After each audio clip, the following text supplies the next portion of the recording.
Communiqué du Conseil national de sécurité.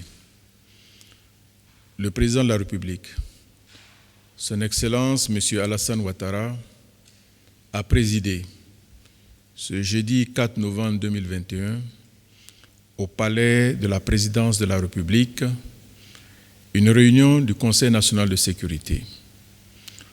L'ordre du jour a porté sur 2 points. La situation sécuritaire générale et l'évolution de la maladie à coronavirus 2019 en Côte d'Ivoire. Au titre de la situation sécuritaire générale, à la suite de la présentation faite par le ministre de l'Intérieur et de la Sécurité, le Conseil national de sécurité a noté que la situation sécuritaire est globalement calme sur l'ensemble du territoire. Le Conseil national de sécurité s'est notamment réjoui des derniers résultats obtenus dans le cadre des opérations de lutte contre l'orpaillage illégal et le terrorisme. Ainsi, au 31 octobre 2021, le bilan s'établit comme suit.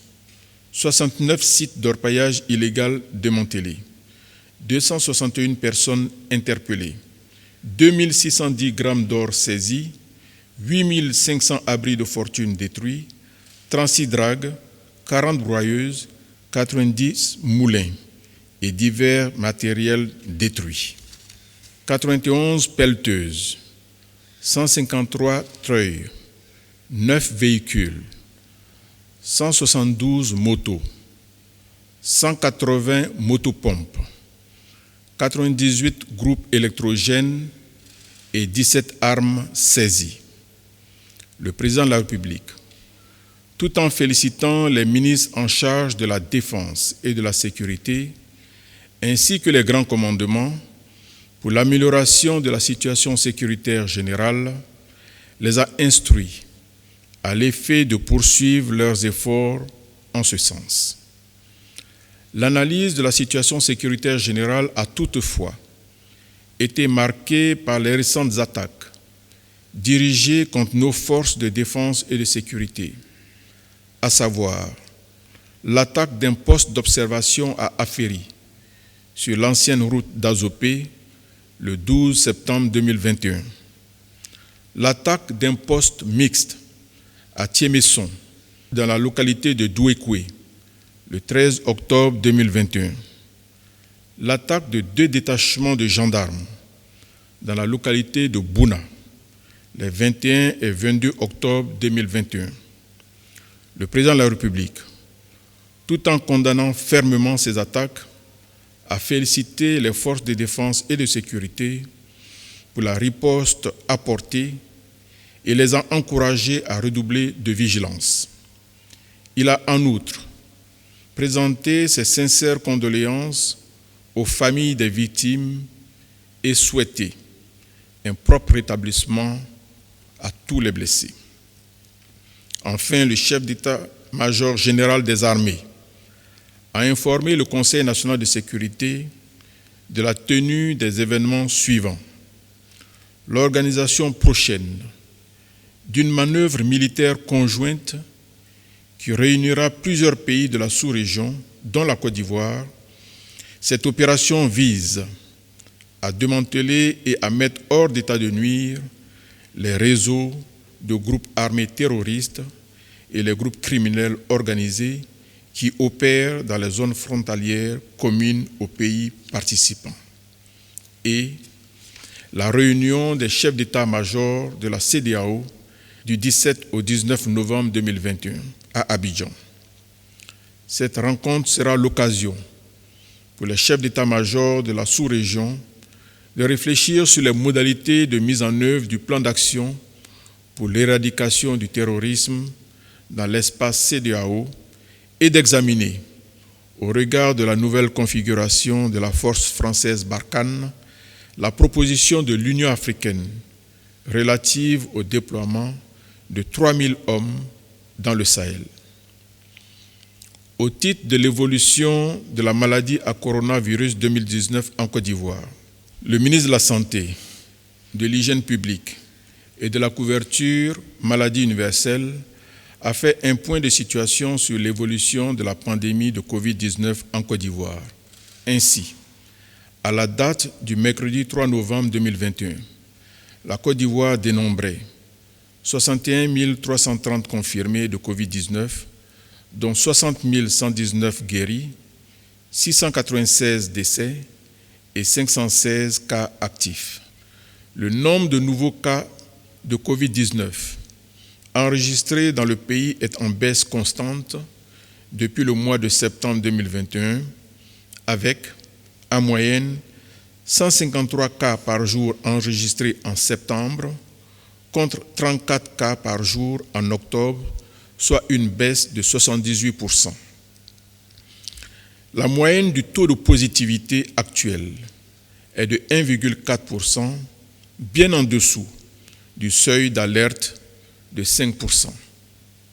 Concernant le nombre des décès, il est passé de 112 en août à 183 en septembre pour se situer à 71 en octobre. Le taux de létalité, qui était de 1,13% en octobre, a connu une baisse comparé au mois d'août et de septembre, où ce taux était respectivement de 2,02% et 3,99%. Abidjan reste à ce jour l'épicentre de la maladie avec plus de 95% des cas diagnostiqués.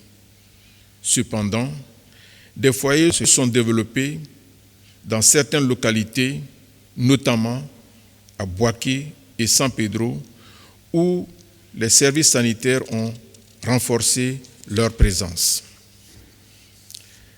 Dans le cadre de la riposte contre la pandémie de Covid-19, le ministre en charge de la Santé a informé le Conseil national de sécurité que la stratégie de vulgarisation des tests rapides antigéniques se poursuit, tant à Abidjan qu'à l'intérieur du pays. Aussi, 258 000 tests ont été distribués à ce jour dans les structures de santé publiques et les cliniques agréées. Par ailleurs, environ 15% des tests antigéniques effectués se sont révélés positifs. Ces cas positifs ont été immédiatement pris en charge. Au titre de la vaccination anti-Covid-19, le ministre de la Santé, de l'Hygiène publique et de la couverture maladie universelle a porté à la connaissance du Conseil national de sécurité que 3 342 990 doses de vaccins ont été administrées à la date du 2 novembre 2021, avec 942 185 personnes ayant reçu les 2 doses. Le ministre en charge de la Santé a également indiqué au Conseil national de sécurité qu'un total de 5 699 470 doses des vaccins AstraZeneca, Pfizer, Sinopharm et Johnson & Johnson sur 12 30 commandés ont été reçus à ce jour, soit 47,49% des prévisions. Le processus d'approvisionnement en vaccins se poursuit et, à ce titre, notre pays réceptionnera plus de 5 millions de doses d'ici la fin de l'année. Au regard de ces résultats encourageants, le président de la République a réitéré ses encouragements au ministre en charge de la Santé et à tous les acteurs impliqués dans la lutte contre la Covid-19. Il a exhorté à nouveau les populations vivant en Côte d'Ivoire à se faire vacciner et à continuer de se faire dépister tout en respectant au quotidien les gestes barrières. Enfin, le chef de l'État a instruit le Premier ministre à l'effet de prendre toutes les dispositions nécessaires pour la livraison dans les meilleurs délais de la commande restante des doses de vaccins et pour le démarrage le plus rapidement possible de la production locale de vaccins anti-Covid-19, fait à Abidjan le jeudi 4 novembre 2021.